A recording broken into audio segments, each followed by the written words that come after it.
Larsen Toubro, DLF, United Breweries. What is the similarity between these companies? They have a good revenue stream, an excellent market cap, and obviously a very strong brand equity. Definitely, these companies are in different sectors, but in the recent times, in the news for the same reasons, wherein their respective vendors has reached out to the NCLT with the insolvency petitions against this company. These companies having excellent market cap, very strong solvency ratios, and millions of cash lying in their balance sheet, still getting the insolvency petition. Is this real? Yes, this is real, and the only reason is Section 9 of the Insolvency and Bankruptcy Code, which provides that any vendor or operational creditor who has provided any goods and services to any of the company wherein the outstanding amount, which is undisputed, is more than 1 crore of rupees, can file the insolvency petition with the National Company Law Tribunal.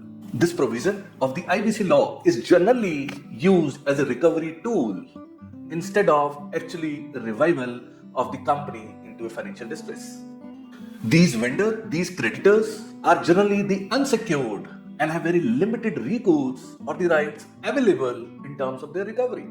Generally, these vendors are at the mercy of the big brands to receive the payment even after a long overdue invoices. The vendor behavior, the vendor finance behavior has been changed a lot upon the commencement of insolvency and bankruptcy law, specifically due to the Section 9. These provisions push the corporates to make the timely payment so that there should not be any overdue payments which could trigger the insolvency applications. It has been observed in many instances where such cases has been settled out before starting of the insolvency proceedings. The settlement primarily belongs the payment by the corporates to these vendors until and unless there is some dispute or the quality issuance in terms of the goods or services that has been provided.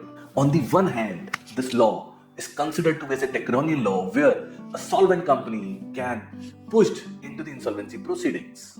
Or on the other hand, this tool has been considered as a boon to many suppliers who are at the mercy to get their payment released from the corporates, especially wherein the alternate remedy are very limited. I hope you like this video.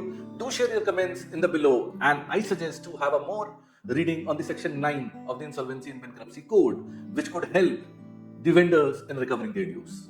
Thank you. Have a good day.